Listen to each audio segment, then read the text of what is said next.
በስመ አብ ወወልድ ወመንፈስ ቅዱስ አሐዱ አምላክ አሜን። እግዚአብሔር ውድ ቤተሰቦች ምእመናን ምእመናት እግዚአብሔር ስም እንደምን አላችሁ? እንኳን ለበዓለ ስቅለቱ በሰላም አደረሳችሁ አደረሰን።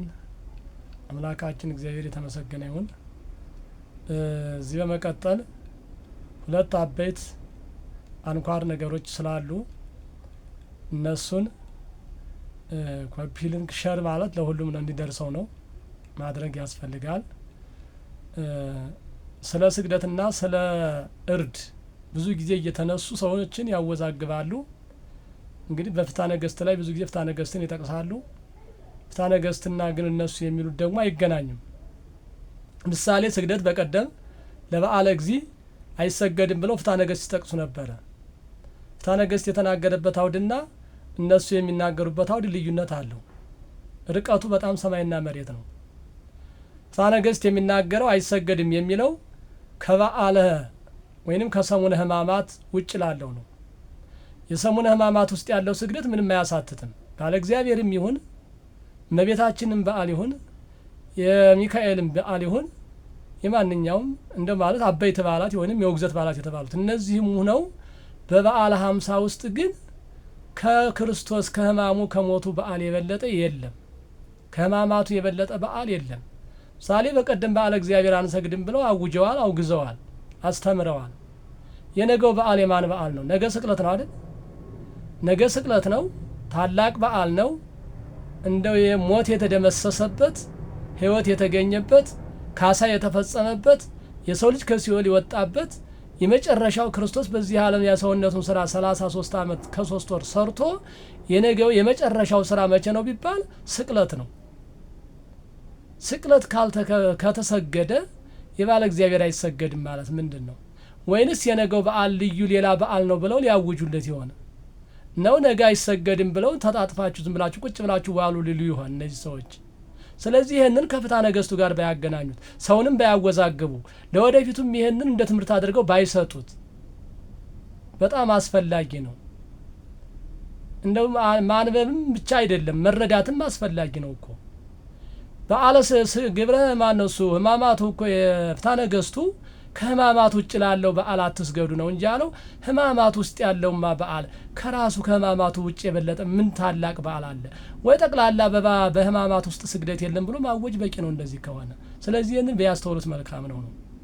አይሰገድም የሚሉ ሰዎች ካሉ ፍትሐ ነገሥቱ መጠያየቅም ጥሩ ነው። በነገራችን ላይ እንደው አሁን የዘመን አመጣሹ ቲክቶክ አለና በዚሁ በቤቴው በምኑ ዝም ብሎ እንትን ከማለት መጠያየቁም በቂ ነው እንጂ ይሄን ማወዛገብ አይደለም። ይሄን ከሆነ የክርስቶስ ሕማማቱን ይሄን በዓሉን ማሳነስ ነው። የስቅለቱን በዓል ማሳነስ ነው።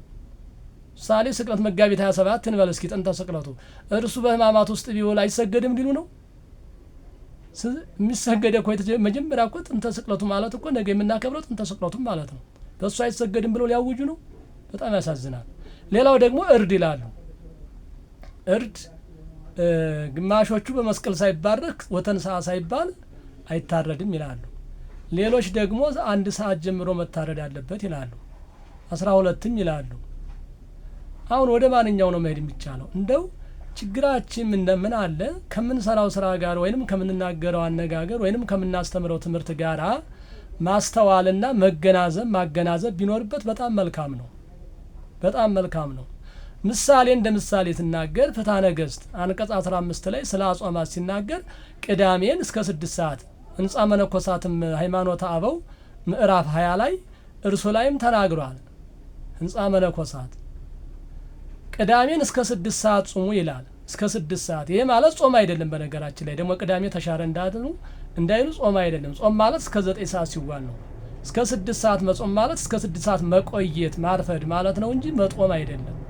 ስለዚህ በተለይ በአብይ ጾም ውስጥ እስከ 6 ሰዓት ቅዳሜትን እንዳይበላ ያዛል።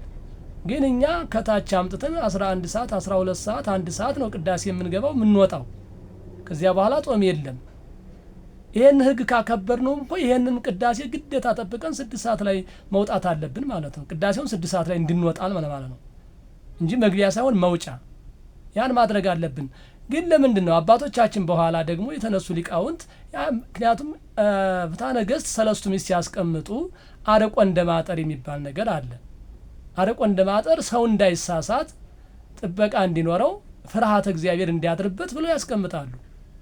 እዚያ ደግሞ የኋላ አባቶች ደግሞ ከሰው እይታ ጋራ ካለው ከሰው አቅም ጋራ ደግሞ ያለውን ያስቀምጣሉ። ይሄ በህግ ዶግማም አይደለም እንደገና ጾም መሻርም አይደለም። ከሰዓት ጊዜ ሰዓቶችን ማፈራረቅ ወይንም ሰዓቶችን ማሸጋሸግ ነው እንጂ ሰዓት ማሸጋሸግ ነው። ሲቀጥል ማሸጋሸግ ማለት ደግሞ ከሰኞ እስከ ዓርብ ያለውን ጾም አይደል። አሁን ከሰኞ እስከ ዓርብ 9 ሰዓት ነውና እሱ ተሸጋሽጎ 7 ሰዓት 6 ሰዓት ይምጣ ማለት ሳይሆን ያ ራሱ በራሱን የቻለ ነው። ግን የቅዳሜውን ወደ ታይ ማውረድ ይቻላል ሰንበት ስለሆነ። የነገውም እርዱ ከአንድ ሰዓት በኋላ ለነገ ነው የሚቆጠረው። አስርቆትም እኮ ሲያሰርቁ ቀሳውስት ማለት በቤተ ክርስቲያን ሕግ ማለት ነው። አስርቆት ሲሰረቅ ከአንድ ሰዓት ጀምሮ ወይንም ከ12 ሰዓት በኋላ ለነገ ነው የምንቆጥረው። ግን ሆኖም ደግሞ ከዚያም የበለጠ ይሄ የሚሰራው ስራ መልካም ስራ ነው። ክርስቶስ ለሰው ብሎ ነው አይደል ሕይወቱን ለሞት አሳልፎ መስዋዕት የሆነው የሞተው በመስቀል ላይ የተሰቀለው ለማን ነው? የማን ፍቅር ይዞት ነው? የሰው ፍቅር ይዞት ነው። ስለዚህ ነዳያን ጾመው ሰንብተው ጾመው ቆይተው በበዓለ ትንሣኤ አዝነው ተክዘው ከሚውሉ የሚፈስጉበት አጥተው ከሚያዝኑ እነሱ ከሚያዝኑ ለምን ይሄኛው 11 ሰዓት ላይ ማለት 12 ሰዓት ወይንም 1 ሰዓት ላይ ልበል 1 ሰዓት ላይ ታርዶ እነሱ ለምን ቢደሰቱ እግዚአብሔርን የሚያስደስተው ማንኛው ስራ ነው? የነሱ ማዘን ነው ወይንስ የነሱ መደሰት ነው? እግዚአብሔር እኮ የሚፈልገው ሰው እንዲደሰትለት ነው። ሰው በኃጢአት እንዳይደሰት እንጂ በመልካም ስራ። ይሄ ኃጢአት አይደለም። በዓሉን ያከበሩ ሰዎች በበዓሉ መደሰት አለባቸው አይደል? በበዓሉ ማዘን በትንሣኤ እንኳን በተለይ በትንሣኤ ማዘን የለም። የልደት የጥምቀት የትንሣኤ ሰው ማዘን የለበትም ይላል አይደል? በዚያን ሰዓት ተደስቶ ነው ምንም እንኳን መከራ ቢያገኘው ተደስቶ ይዋል ይላል። በዚያን ሰዓት ዛሬ በዚያን ሰዓት አጥተው ሲያዝኑ ሲተክዙ ከሚውሉ ይልቅ ለምን እንኳን የማይሻረውን ቅዳሜ 1 ሰዓት ላይ ታርዶ እነሱ ቢደሰቱ እግዚአብሔርን የሚያሳዝነው ነገር አለ ወይ? ይሄ በአስተያየት የሚሰራ ነው። እንደገና መስቀል ሳይባረክ አይደለም የሚባለው። በስመ አብ ወልድ መንፈስ ቅዱስ ብሎ ስመ እግዚአብሔር ጠርቶ መባረክ በቂ ነው። ምን ጸልየው ጸሎት በህማማት ጸሎት እንዳይጸልይ መልክዓ መልክ ይተከለከላሉ። ግን የግል ጸሎታችን አይደለም። ያ በስርዓቱ በማይነት የሚደርሰው ስርዓት ነው እንጂ የግል ጸሎታችን ማንኛውን መጸለይ እንችላለን፣ አይከለክለንም። ይሄም ደግሞ ግዴታ በስመ አብ ወልድ መንፈስ ቅዱስ ብለህ አትባርክ አይባልም። መስቀል ባይመጣም በዚያን ሰዓት ብዙዎች ወተንሳ ከተባለ በኋላ መስቀል ሲባረክ ነው ከተባረከ በኋላ ነው እንጂ ሳይባረክ እንዴት ይታረዳል ነው። በስመ አብ ወልድ መንፈስ ቅዱስ ብሎ እኮ ስመ እግዚአብሔር ጠርቶ ነው ምን ጊዜም አይደለም ግድ መስቀል ወስዶ አይደለም ከዚያ ካህን ተገኝቶለት አያውቅም መቼም ቢሆንም ደግሞ እርዱ የቅንጦሽ አይደለም፣ የቅንጦሽ የዘመናዊነት አይደለም። ነዳያንን እነሱን ለማስደሰት ለነሱ የሚደረግ መልካም ስራ እስከሆነ ድረስ ክርስቶስ በዚህ የሚያዝንበትና የሚተክዝበት አይደለም። ክርስቶስ የሚያዝነው እነሱ ሲያዝኑ፣ እነሱ ሲተክዙ፣ እነሱ ጾታቸው ልቅሷቸው ወደ እግዚአብሔር ሲደርስ ብቻ ነው። እነሱ ከተደሰቱ ክርስቶስ ይደሰታል፣ ክርስቶስም ተደሳት ነው። ይሄንን በማስተዋል ብንነጋገር ጥሩ ነው ለማለት ነው።